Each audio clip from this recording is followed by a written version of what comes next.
Hey guys, it's Nick with Program Practical. Coming to you the next day. Am in a different shirt. I know it's the same one, but you get them in packs. So, yeah. So I didn't do a live stream last night.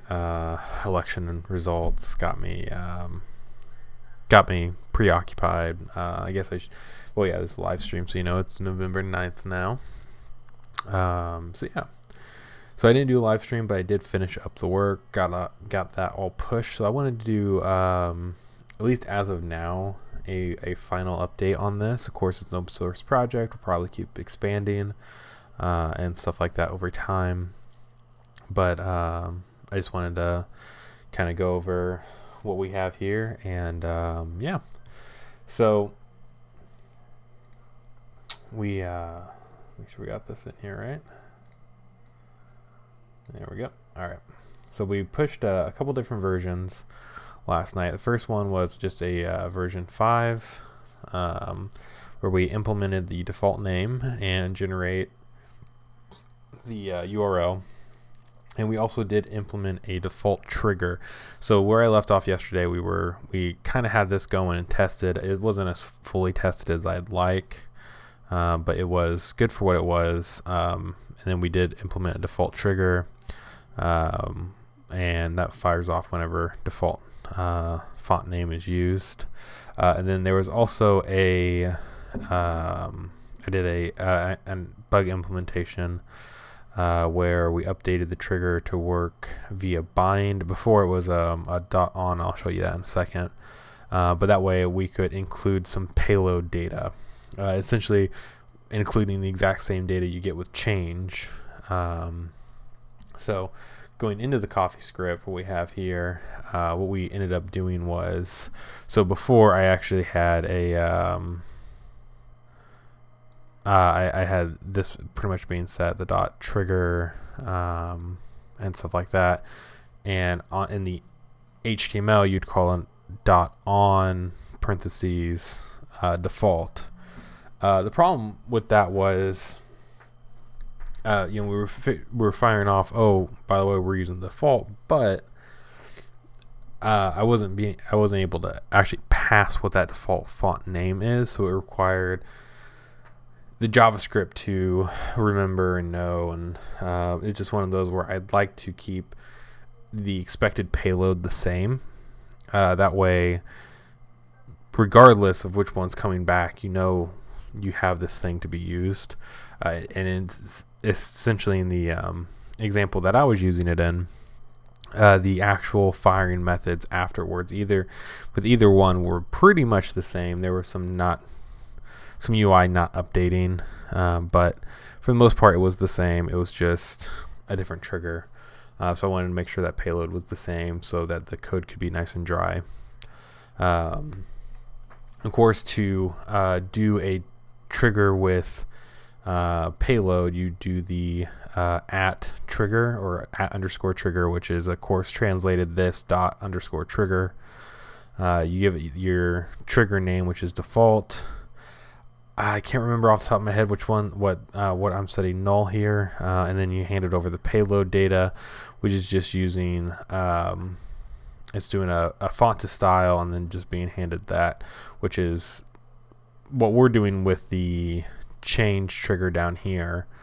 We're doing a font to style with the font name, so it generates the same thing, and at the end, the other side gets it. Now, of course, with this this underscore trigger in our implementation in the code, we call a bind, and then of course you do the actual name spacing. So WF selected or select, and then the trigger name, which is default, and then from there you get you can do a function with, you'll get an event, and then the second one is the payload that we've handed over.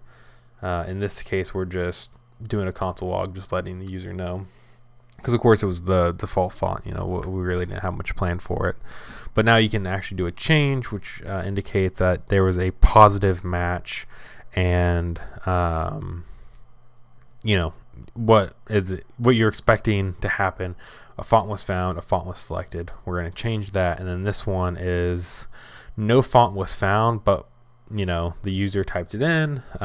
So what do you want to be handled with the default? Is there any kind of URL you want updated? In the case that we're using it in,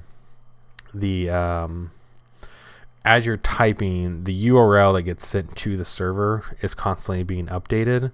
So when you hit enter or hit submit, it sends that data over. So what was happening was when you type something random in, it was essentially sending whatever the last selected font was. So it seemed really random to the user. So to overcome that, we wanted to make sure we could set a default font. That way you type in something completely random, bunch of Z's, whatever. And then as you're typing that in, as soon as there's no more options in the drop down, it's just putting that default font into the payload. So if you hit submit at any time, it just resets it to the default. Once again, because we have this special function, we could also add something to that payload. So there could be a flash message, something like that. Some kind of validation can be triggered, saying, by the way, you don't have a properly selected font, or this font doesn't exist. Honestly, I think UX wise it should be pretty obvious, because at that point there's literally no fonts in the drop down, just what they're typing in. So hopefully that's enough for most users. But anyways, we do officially have those two methods now, and that is wrapped up under the version 5.1, and this is of course pushed to GitHub, and the Rails, the Webfont-select Rails and its gem package are also updated to the latest version. I'm trying to think. So the next steps for this project in particular, like I mentioned, I would love to get some arrow keys implemented. So right now, you can hit enter and it selects things.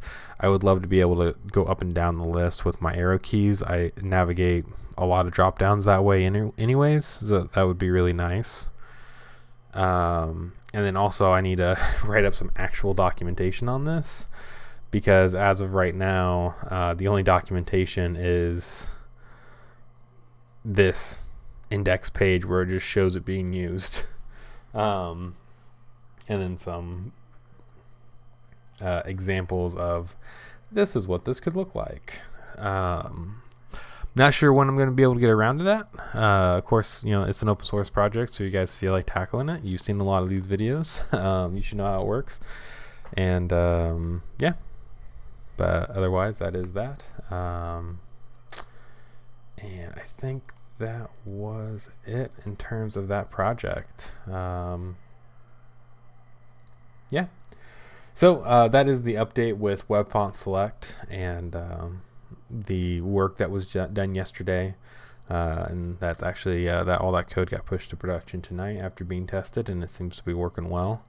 In other news, I actually just got an email tonight, and I've been given a software license to raffle away. I'm still working on the details of that. I'm trying. This is the first software, this first giveaway I've ever done. So I'm still working out the details of how to manage that and that kind of stuff. I got some reading to do from the company and stuff like that. So more details coming soon. I just wanted to go ahead and put that out there that in the coming weeks, I'm not sure exactly when, but in the coming weeks we will be doing a software raffle, and I'll do some more. I'll get some more info soon on that software raffle. But yeah. Anyways, guys, thanks for watching. As always, I am Nick with Program Practical. And you guys have a great night.